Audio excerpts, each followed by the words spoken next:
نماز کے بغیر جو اپنی زندگی گزارتے ہیں ان کی زندگی میں سوائے ٹینشن اور دکھ کے سوا کیا ہو سکتا ہے۔ خشوع کے ساتھ نماز پڑھنا سیکھیں۔ نماز پڑھنے کے بعد آپ خود کو ہلکا پھلکا پائیں گے۔ رقت کے ساتھ اللہ کے حضور گڑ گڑاتے ہوئے سجدے کرو، اس کا اپنا سرور پاؤ گے۔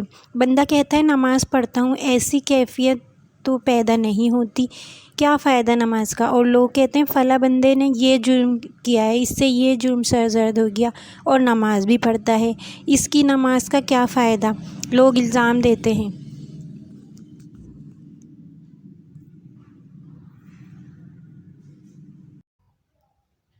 فرمایا گیا نماز نہیں چھوڑنی چاہیے، نماز میں خشوع کریں۔ کسی بزرگ سے ایک بندے نے کہا کہ نماز پڑھتا ہوں تو لطف ہی نہیں آتا۔ فرمایا پھر بھی نماز پڑھتے ہو؟ کہنے لگا ہاں پڑھتا ہوں۔